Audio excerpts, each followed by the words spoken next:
Everyone, आप सबका स्वागत है मेरे यूट्यूब चैनल पे। मैं ज़्यादा कुछ नहीं बोलूँगी। और ये मेरा हेडफोन टूट गया है तो मैंने टेप चिपकाया है इस पे।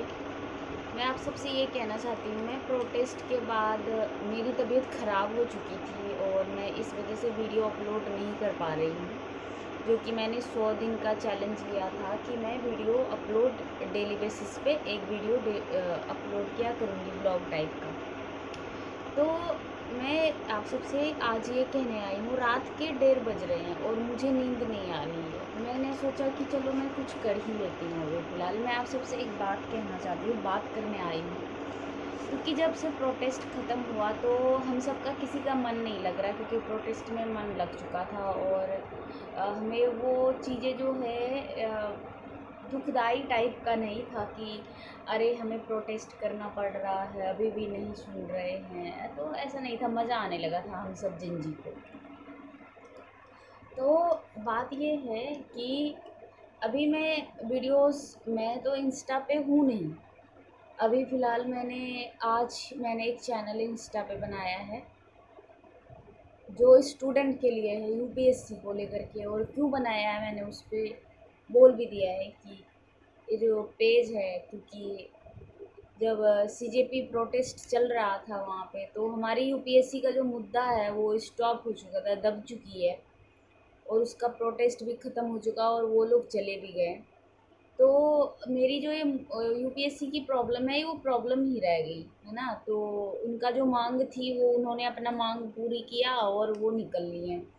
बाकी और सभी अभ्यर्थी उसी आस में थे कि हमारी मांगें सुनी जाएगी और हमारी पूरी की जाएगी मांगों को। तो ऐसा कुछ हुआ नहीं। और दूसरी बात ये है कि मैं वीडियोस देख रही हूँ, यूट्यूब के फीड में भी आ रहा है।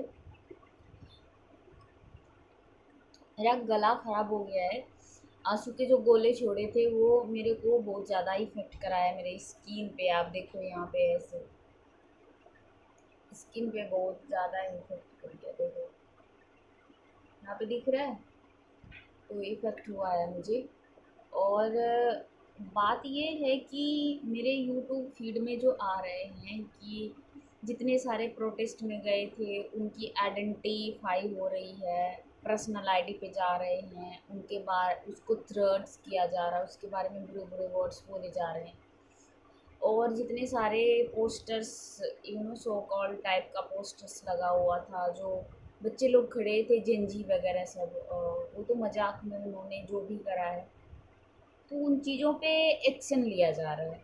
तो मुझे नहीं लगता कि वो एक्शन लेनी चाहिए, क्योंकि और दूसरी तीसरी बात ये है कि कुछ लड़के लोग नारे लगा रहे हैं, अ, आप डंडे मारो, पुलिस हम तुम्हारे साथ हैं, ऐसे टाइप में कुछ नारा है, जो कि नहीं होनी चाहिए। जो बच्चे वो ये नारा लगा रहे हैं, ना तो वो एजुकेटेड हैं, ना पढ़ने लिखने वाले स्टूडेंट हैं।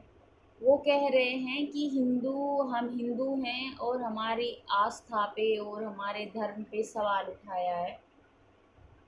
क्योंकि वहाँ पे एक कॉमेडियन आए थे और उस कॉमेडियन ने बोले थे कि सिया सिया के पति, इस टाइप में। आप ये बताओ, माता सीता जी के क्या राम पति नहीं है? क्या हम सिया राम नहीं बोल सकते हैं? क्यों? राम जी की वाइफ का नाम सीता है, सिया भी बोलते हैं, सिया राम पति। और क्या बोलते हैं, सीताराम। पहले माता सीता का नाम लिया जाता उसके। तो ऐसे टाइप में ये लोग प्रोटेस्ट, मतलब वो लोग कर रहे हैं, जो भी कर रहे हैं मुझे नहीं पता। मैं ये सवाल पूछना चाहती हूँ दिल्ली पुलिस से, क्या ये कानूनी अपराध नहीं है? उनकी भावनाओं को कैसे चोट लगी है? और वो बोल रहे थे भैया कि ब्राह्मणवाद के नारे लगा रहे थे। अरे भैया, ब्राह्मणवाद मुर्दाबाद नहीं बोला गया है। ब्राह्मण की जो सोच है कि आप घर से मत निकलो, आप साड़ी पहनो, शादी के बाद सूट नहीं पहनना है, सूट पहनो, मतलब उनकी थिंकिंग जो है, आप स्लीवलेस ड्रेस नहीं पहन सकते हैं, आप घूंघट में रह सकते हैं। अरे भैया, इस सोच की बारे में बातें हुई थी। आप लोग पहले पढ़ लीजिए ना। तो अगर आप पढ़ेंगे तो आपके दिमाग डेवलप होगा, फिर आप सही गलत सोच पाएंगे। अगर आप नहीं पढ़ोगे और दूसरे के बहकावे में आ रहे हो तो ये गलत बात है। जैसे आंसू के गोले छोड़ रहे थे, तो मैंने वहाँ पे कोई मंदिर नहीं देखा था, और मैं इन पे कोई टिप्पणी भी अपना खुद का एक्सपीरियंस नहीं करना चाहूँगी। वहाँ पे कुछ लोग थे रात में जो रुके थे, वो भाग रहे थे क्योंकि आंसू के गोले जो मेन जंतर मंतर पे जहाँ पे शांतिपूर्ण प्रोटेस्ट हो रहा था, वहाँ पे उन लोगों ने लॉक कर दिया था, पूरे बैरिकेड लगा दिए थे। और जो बच्चे बाहर थे, सिटी साइड थे, वो बच्चे अंदर नहीं जा पा रहे थे, तो उनको पुलिस वाले रपेट रहे थे, हमेशा उन पे डंडे बरसा रहे थे लगातार। आंसू के गोले छोड़े जा रहे थे लगातार, क्योंकि मैं खुद 6 बजे तक, 6:30 बजे तक वहाँ रही हूँ। और शाम को मैं घर आई थी, क्योंकि मेरी स्किन इतनी जल रही थी, मेरी आंखें, मेरी बॉडी पेन कर रही थी, मेरे पाँव पेन हो रहा था, तो मैं जूता हाथ में लेके आई थी। इतनी सारी प्रॉब्लम हम लोगों ने झेला है, ऐसे नहीं, आसानी से कुछ नहीं मिला है हम लोगों को। और अभी भी हमारी तबीयत खराब है, हमारे सहपाठी की बहुत सारे की तबीयत खराब है, बहुत सारे लोगों को डिटेन कर चुका है पुलिस। और हमने कोई गलत नारा नहीं लगाया है, ऐसा नहीं कि हमने कुछ ऐसा वाहियात बात बोले हैं। वहाँ पे बहुत सारे लोग बहुत कुछ बोल रहे थे, फिर भी हमें, हमारा दिल नहीं मानता था कि हम ये वर्ड्स बोले, कभी नहीं बोला मैंने। मैं मोदी जी को हमेशा रिस्पेक्ट करती हूँ। और भाई, उनका वो पद है, कभी न कभी सबसे गलती हो जाती है। उन्होंने हमारी मांग को पूरी की, उसके लिए धन्यवाद कि आपने हम सब बच्चों की बातें सुनी, और उसी वे में सुना जिस वे में हम लोग अभी जी रहे हैं। इसके लिए थैंक यू सो मच। और मोदी जी, आपसे ये सवाल है कि आप जो इस तरह के अभी बच्चे कर रहे हैं और आप करवा रहे हो, जो थ्रेड्स कर रहे हैं, देखो इंस्टाग्राम पे ऐसी बहुत सारी आईडी है जो आम खुले तौर पे लड़कियों को भद्दे भद्दे कमेंट्स, भद्दे भद्दे गाली दिया जा रहा है, लड़कियों पे सवाल उठाया जा रहा है। भले ही आज़ादी के टाइम में लड़कियां कम थी, उन्होंने बहुत कम सब पार्टिसिपेट किया होगा, बट इस टाइम लड़कियां और लड़के में कोई अंतर नहीं है, सारे आए थे। तो आप मतलब इस तरह से जो अभी कर रहे हैं पब्लिक, जो हम लोगों को एंटी नेशनल कहा जा रहा है, जो कि हम खुद भारतीय हैं, और वो जो व्यक्ति हमें एंटी नेशनल कह रहे हैं वो खुद भारतीय हैं, फिर भी इस तरह की दोनों तरफ से हो रही है। मैं बस उन बच्चों की, जब मैंने वीडियो देखा ना, तो मैं सोच रही हूँ यार, ये लोग किसी के बहकावे में आ चुका है, धर्म के नाम पे पता नहीं क्या क्या हो रहा है। राम जी के मंदिर में चोरी हुआ, क्या ये मुद्दा नहीं है? आप इस मुद्दे पे बात नहीं कर रहे हो कि राम जी के मंदिर में क्यों चोरी हुआ, किसने चोरी किया। इसके लिए तो आप सबको ही एक नारा नहीं लगा रहे हो। वैसे तो ये यूपीएससी का चैनल है, फिर भी मतलब मन करता है भाई कि हम बात रखें, और मैं बात रखूंगी, हमेशा रखूंगी। और पुलिस ने जो अत्याचार किया है बच्चों पे, हमारे सहपाठियों पे, हम सब पे, ये तो कभी भूलूंगी नहीं, ये इतिहास कभी नहीं भूलेगा कि कितने बेरहमी से मारा था सबको। और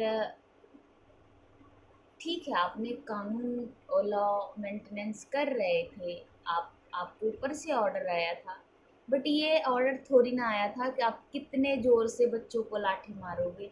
ये थोड़ी ना आया था कि आप बच्चों को हाथ पैर तोड़ दो। ये ऑर्डर थोड़ी ना आया था कि आप बच्चों के सर फोड़ दो। ये ऑर्डर थोड़ी ना आया था कि आप बच्चों के हाथ तोड़ दो, पैर तोड़ दो। ये ऑर्डर थोड़ी ना आया था बच्चे के कपड़े फाड़ दो। ये ऑर्डर आया था कि लड़कियों को जेंट्स पुलिस मारेंगे, ये ऑर्डर आया था? नहीं आया था ना। आपने आपने चुना ना ये सब सारी चीज़ें। तो आपको लगती है ये दिल्ली पुलिस की जो ये दहशतगर्दी थी, क्या ये इतिहास भूल पाएगी? क्या हम लोग बच्चे भूल पाएंगे? कभी नहीं भूल पाएंगे। मेरे दिमाग में बहुत सारी चीज़ें चल रही है कि आप लोगों ने क्या किया है हमारे साथ। ज़रा भी रहम नहीं आया था आप लोगों को। कितने बच्चे रो रहे थे ना, कितनी ज़ोर से उसके सर में भी लाठी मारा था आपने।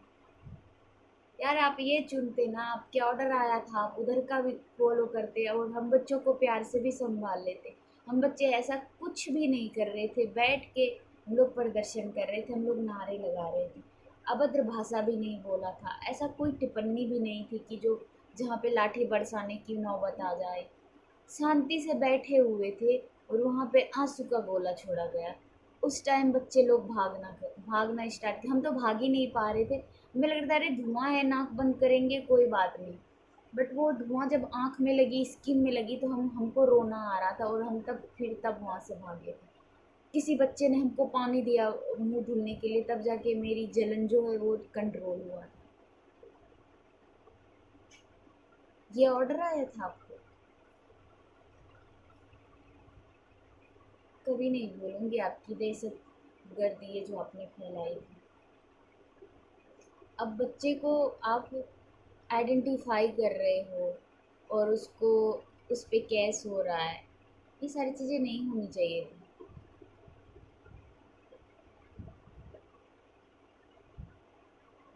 तो मैं जितनी बातें की हूँ, मुझे पता है इतना वीडियो कौन देखेगा, बट मैं इतना कह रही हूँ कि आप लोग अपनी राय ज़रूर देना यार, क्या सही था क्या गलत था।